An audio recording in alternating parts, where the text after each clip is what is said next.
السلام علیکم ورحمۃ اللہ وبرکاتہ۔ دوستوں، میرا نام ہے مختار عالم اور آپ دیکھ رہے ہیں میرا یوٹیوب چینل ملک و ملت میڈیا۔ دوستوں، آج کی اس ویڈیو میں بتانے والا ہوں لفظ اللہ کی خصوصیت۔ یا اللہ یہ اسم ذات ہے اور یہی اسم اعظم ہے۔ لفظ اللہ کا ایک ایک حرف کامل ہے اور اس کا ایک ایک حرف ذات الہی پر دلالت کرتا ہے۔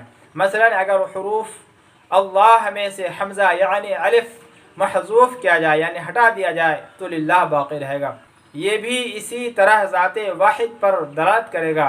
للہ ما فی السماوات والارض قرآن میں موجود ہے۔ پھر اگر پہلا لام محذوف کیا جائے یعنی ہٹا دیا جائے تو لہو بچے گا۔ یہ بھی اسی طرح ذات پاک پر دلالت کرتا ہے۔ لہو ما فی السماوات والارض قرآن میں ہے۔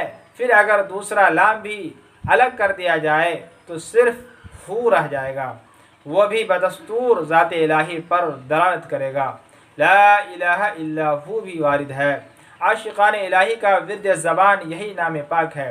دونوں جہاں کی مرادیں برلانے والا یہی نام ہے۔ اس کی تاثیر اور خاصیتیں بحد و حساب ہے کہ ساتوں زمین ساتوں آسمان کے فرشتے بھی اسے نہیں لے سکتے۔ میرے محترم بزرگوں اور دوستوں، یہ اللہ کے نام کی خصوصیت ہے، اسے ہمیں اس نام کی ورد کرنی چاہیے۔ دوستوں، اگر آپ ہمارے چینل پہ نئے ہیں تو ہماری حوصلہ افزائی کرنے کے لیے ہمارے چینل کو سبسکرائب کیجیے اور ویڈیو کو لائک اور اپنے دوستوں میں شیئر کیجیے۔ والسلام علیکم ورحمۃ اللہ وبرکاتہ۔